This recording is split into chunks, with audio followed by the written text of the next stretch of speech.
2014년 12월 31일 세모 저녁 11시 35분경 중국 상하이 와이탄 친이 광장에서 일어난 사건입니다.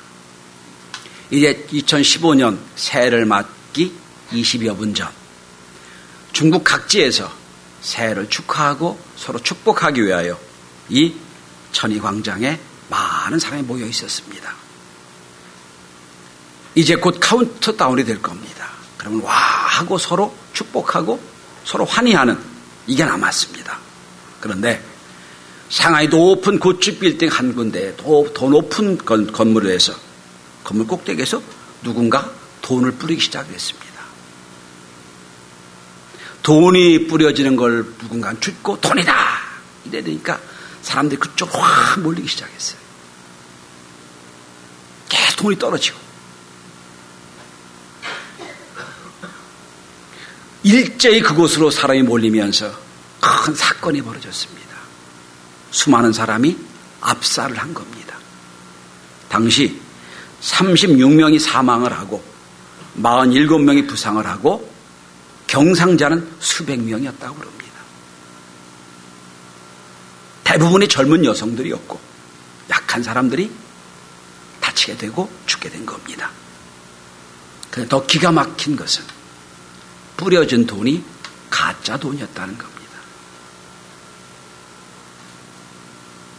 진짜 돈도 아니고 가짜 돈을 주스려고 뛰어가고 더 차지하다가 다리가 부러지고 팔이 부러지고 머리가 터지고 죽기도 하고 이처럼 어리석은 선택이 어디 있겠습니까? 우리가 지금 생각하면 너무 헛된 선택, 헛된 질주였습니다. 그런데 지금 이 순간도 헛된 것을 쫓으려고 그렇게 몸 바쳐서 질주하는 많은 사람들이 있다는 걸 우리가 압니다. 죽도록 뛰어가보면 그리고 손에 뭐 잡았다고 생각하면 가치가 없는 것밖에 없는데 우리가 그것을 위하여 몸부림치고 애쓰는 모습 현대인의 모습이 아닌가 생각을 합니다. 현대인은 성공병에 걸린 환자들 같이 보입니다. 그저 성공이라는 것에 목을 메고 성공이라는 목적지를 향하여 무조건 튀우고 질주합니다. 마치 가짜 돈을 찾으려고 몸부림치고 쫓아가다 부상당하고 목숨을 잃은 것처럼 열심히 그게 진짜인 줄 알고 쫓아가는 모습. 오늘 현대인의 모습이 아닌가 생각을 합니다. 그런데 진정한 성공은 다른 데 있습니다. 진정한 성공. 오늘 본문은 기독교 역사상 가장 성공적인 삶을 살았다고 평가받는 사도 바울의 고백입니다. 사실 기독교에 미친 사도 바울의 영향력은 대단합니다. 그래서 어떤 학자는 이런 얘기도 합니다. 기독교를 만든 건 예수 그리스도지만 그 기독교가 세계에 확장되도록 만든 사람은 사도 바울이다. 이렇게 표현합니다. 신약 성경의 3분의 2를 쓴 사람이 사도 바울이에요. 사도 바울이 없었더라면 우리 성경 자체가 존재하지 않았을지도 모릅니다. 그 사도 바울의 이야기입니다. 오늘 본문은 그 사도 바울이 어떻게 위대한 영원히 변하지 않는 참 진리를 갖춘 성공자가 됐느냐에 대한 말씀을 하고 있습니다. 근데 여러분, 헛된 것을 쫓는 가짜 돈을 쫓는 성공이 아니라 영원한 성공을 이룬 그리고 끝까지 그 가치를 인정받는 위대한 성공의 길을 저와 함께 걸어볼 수 있길 바랍니다. 어떻게 뭐가 성공인지 사도 바울이 무엇을 위해서 어떻게 성공했는지 첫째는 사도 바울은 자기 자신에 대한 인식이 분명했습니다.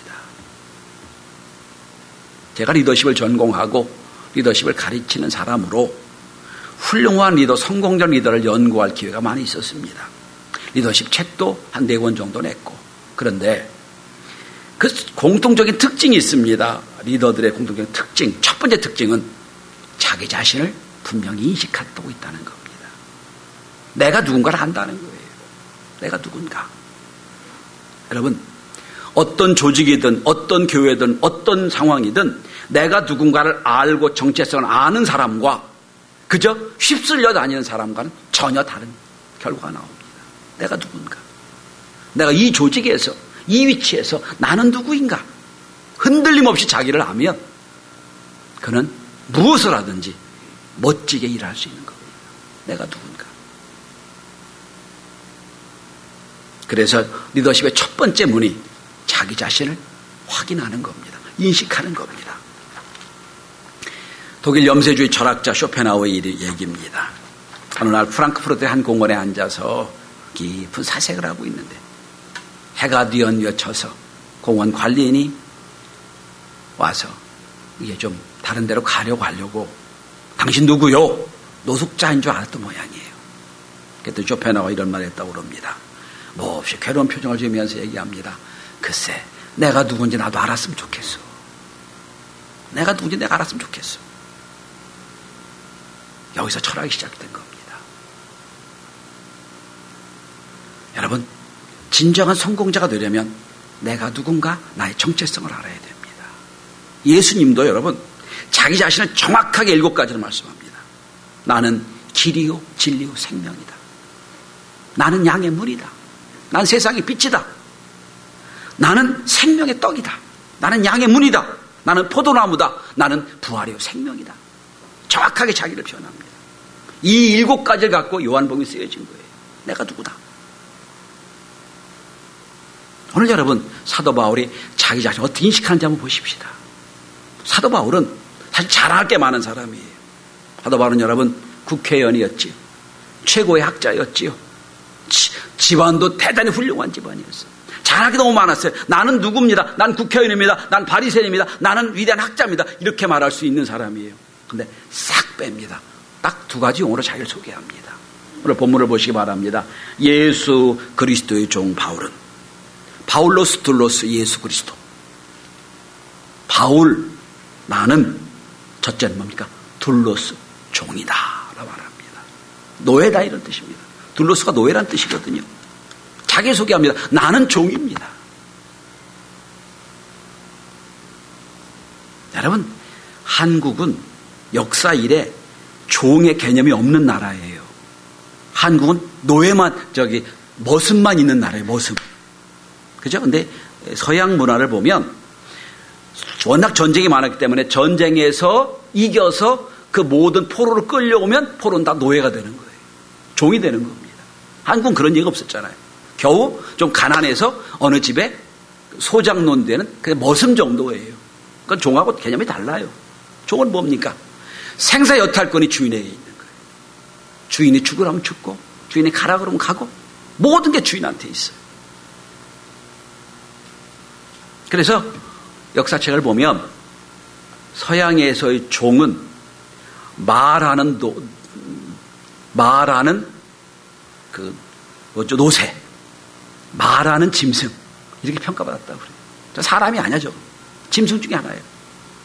그러니까 내가 비록 종이라고 해도 내가 종이라고 소개하면 자기가 비참해지는 거예요. 근데 사도 바울은 말합니다. 나는 종입니다. 나는 종입니다. 예수의 종입니다. 이게 자기 소개예요. 여러분, 이게 진정으로 하나님께 대한 자기 충성이에요. 난 당신께 다 맡겼습니다. 당신께 생사여탈권 다 맡겼습니다. 난 종입니다. 당신이 하라는 대로 합니다. 이게 자기 고백이에요. 자기 정체성입니다. 여러분, 우리가 무슨 일을 할 때 내가 죽도록 하겠습니다. 목숨 바쳐 하겠습니다. 근데 사실은요, 더 중요한 한 대목이 있어요. 목숨보다 더 중요한 건 자기 명예를 버리는 겁니다. 명예 버리는 게 어려워요. 여러분. 더 중요한 게 있다면 자기 의리를 버리는 거예요. 그 다음에 목숨을 버리는 거예요. 명예도 안 버리고 의도 안 버리고 목숨 버린다? 그건 말에 불과한 거예요. 사도 바울은 말합니다. 난 종입니다. 명예 버렸어요. 내 의도 버렸어요. 내 모든 가치 하나님께 있다는 거예요. 난 예수의 종입니다. 이게 둘로스예요. 1절에 말합니다. 예수 그리스도의 종 바울은 난 종이라는 거예요. 여기서 신앙이 출발되는 거예요. 자, 2번째입니다. 그런데 종은 가장 낮은 차원의, 가장 어떻게 보면 비참한 차원의 자기 정체성입니다. 반대로 사도는 가장 높은 차원의 정체성이에요. 사도는 뭡니까? 예수님과 함께 3년을 동거동락했던 사람만 사도예요. 12사도가 있었지요? 12제자니까. 그 중에 가룟 유다는 떠나고 죽었으니까 11명만 사도예요. 아무도 사도라 부를 수가 없어요. 자기는 얘기합니다. 나는 사도입니다. 여러분, 우리 인간은 가장 낮은 죄인과 죄인이며 동시에 하나님의 아들이라고 하는 이 양극단의 어디인가 우리가 있는 거예요. 나는 종입니다. 반대로 나는 하나님의 자녀입니다. 하나님의 상속자입니다. 이 양극단 속에 우리가 있는 거예요. 사도 바울은 그걸 표현합니다. 나는 종입니다. 그러나 나는 사도입니다.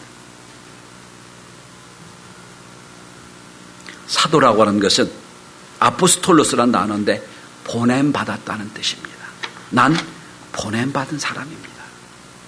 난 당신의 종으로 당신의 일을 위하여 보냄받은 사람입니다. 이게 자기 정체성이에요. 한 20년 된 책인데 지금도 상당히 우리가 통찰력을 주는 책 중에 엘빈 토플러의 제3의 물결이라는 책이 있습니다. 이 책에서 그는 그런 예언을 했습니다. 산업사회, 지식사회가 발전할수록 조직이 점점 첨예화되고 점점 어려워질 때 내가 누군가를 모르는 사람은 휩쓸려 갈 수밖에 없을 거다. 나중엔 그러면 내가 지금 어디서 뭘 하는지 전혀 모르게 될 때가 올 것이다. 점점 사회가 바쁘고 개체화될수록 내가 누군가를 아는 건 중요한 겁니다. 오늘도 여러분, 나는 누구인가 다시 한번 확인할 수 있길 바랍니다. 그리고 사도 바울 같은 고백이 있길 바랍니다. 나는 하나님의 종입니다. 동시에 나는 하나님의 모든 것을 상속하는 상속자입니다. 이 고백이 있어질 때 성공의 출발이 되는 겁니다. 두 번째입니다. 사도 바울은 자, 내가 종으로 사도로 부르심 받았어요. 그래서 왜 하나님 부르심 받았느냐? 오늘 사도 바울은 자기가 해야 될 복음에 관한 확신을 갖고 있습니다. 여러분 오늘 본문을 보시기 바랍니다. 1절 마지막입니다. 하나님의 복음을 위하여 택정함을 입었으니, 나를 부르신 목적, 내가 사도된 목적은 하나님 나를 복음 전하러 부르셨다는 거예요. 내가 전하는 복음이 무언가를 분명히 알고 있습니다. 여러분 2절부터 4절까지 복음을 소개하는 3절입니다. 최근에 나온 책 중에 아주 재미있는 책이 있습니다. 맥도날드 회장의 자서전입니다. 레이 크록 맥도날드 회장의 자서전. 책 제목은 참 재밌겠더라고요. 사업을 한다는 것, 이런 책 제목입니다. 아주 세계적인 프랜차이즈의 대표격인 맥도날드 회사의 좌우명이 이 책에 레이 크록은 고백하고 있습니다. 혹시 프랜차이즈를 하고 계신 분, 또 하고자 하신 분은 좀 조언이 되길 바랍니다. 그는 이렇게 좌우명을 자기에게 합니다. 회사는 고객을 위해 존재하며 사원과 함께 번영하며 점주와 함께 망한다. 내가 판매하는 모든 맥도날드 제품은 고객을 위해 존재한다는 거예요. 그리고 나와 함께 일하는 사원들은 그들과 함께 번영하고, 우리 세계 각지에 있는 맥도날드 점주들은 나와 함께 죽기도 하고 살기도 한다.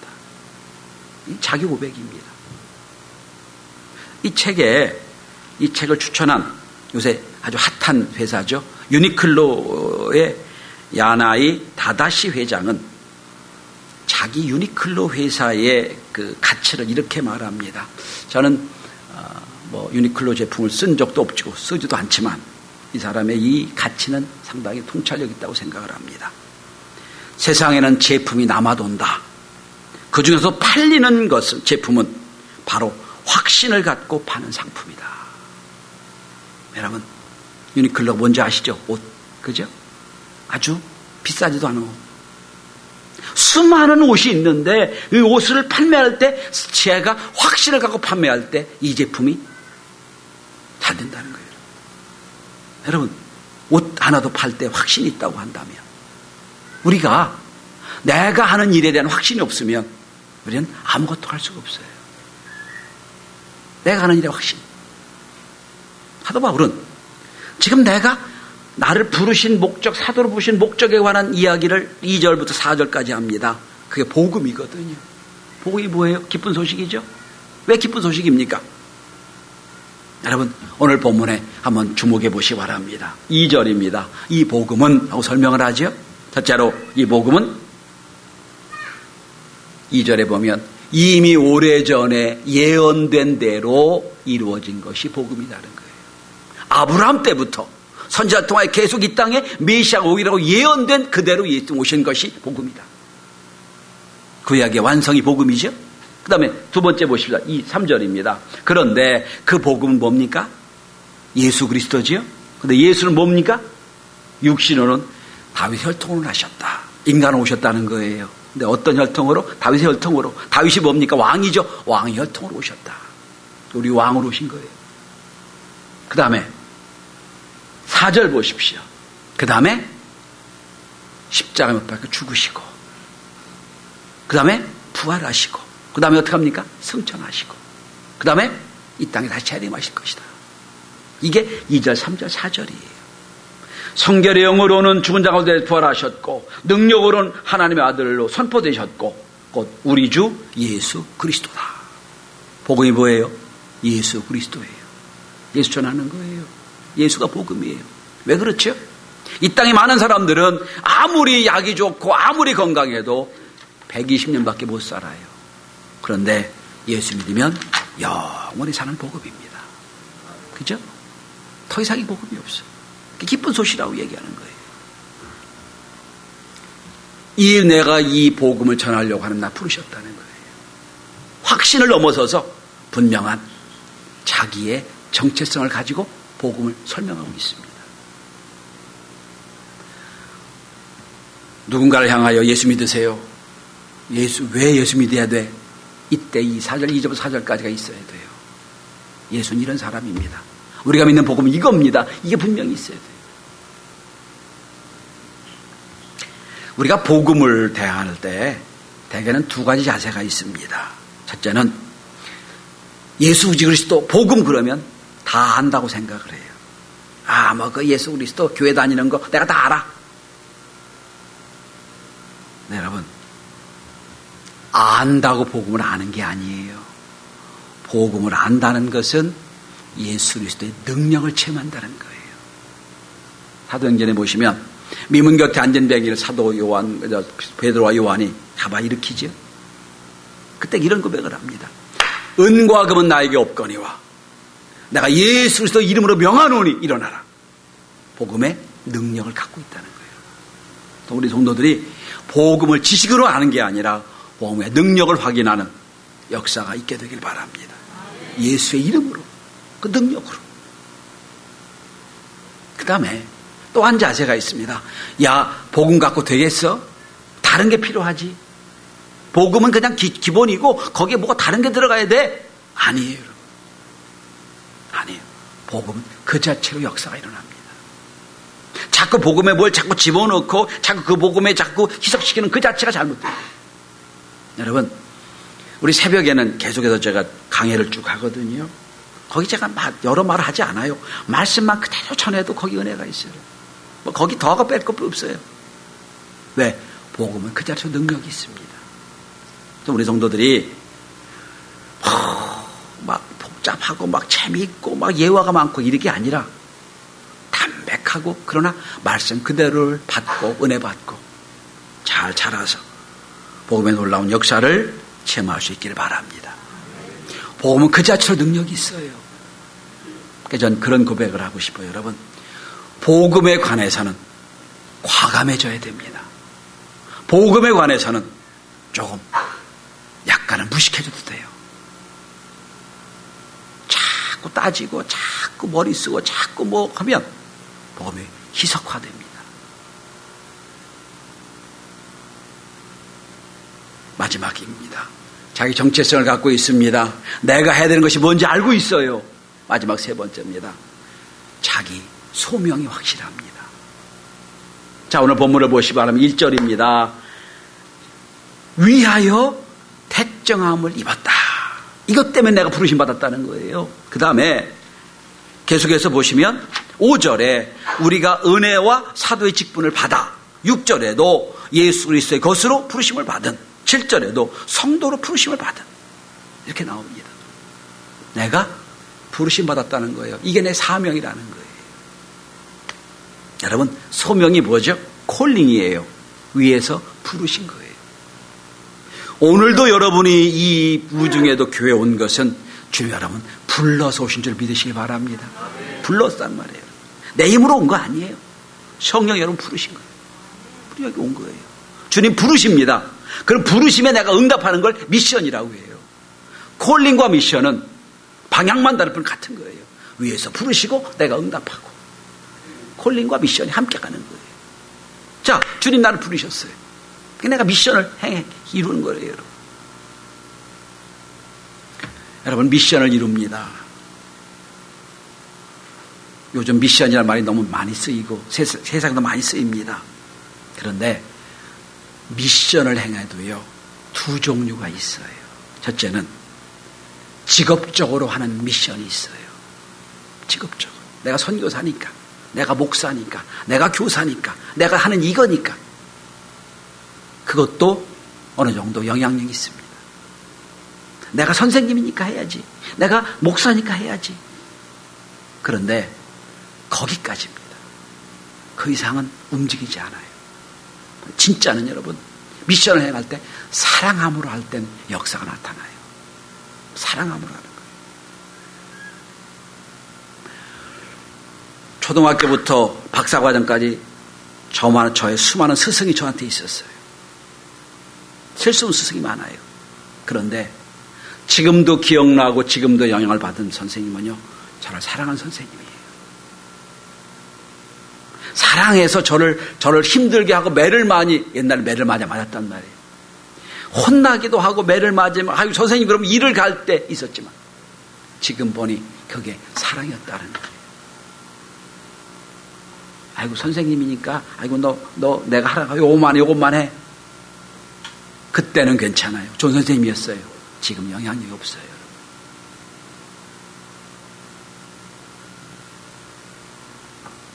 오래전의 이야기입니다.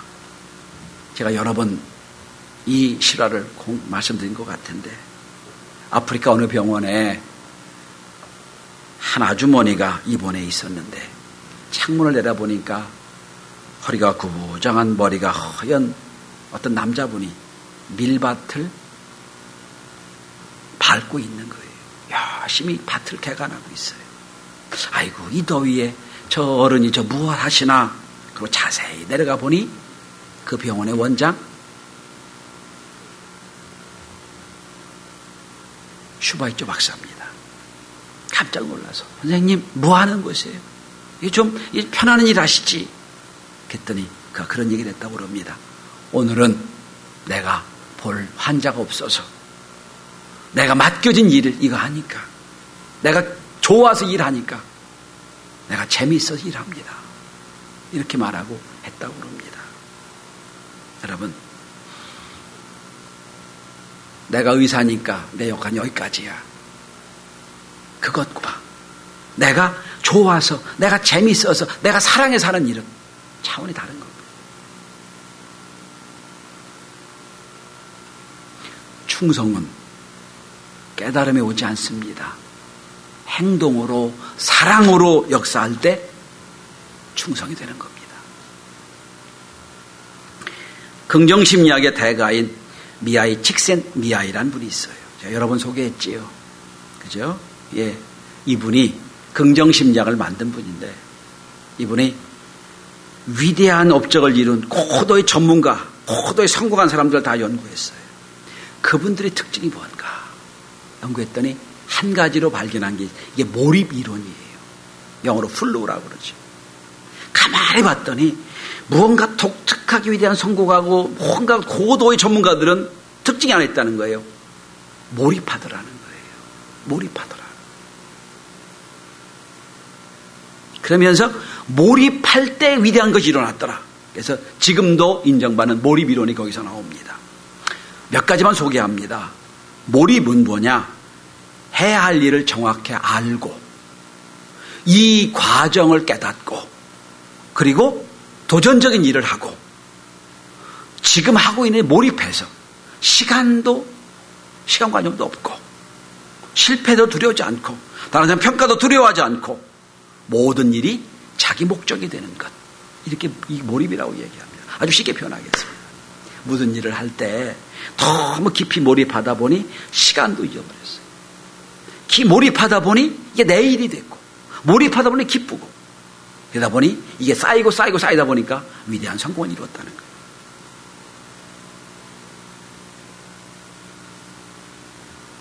왜 유명한 가수들, 유명한 배우들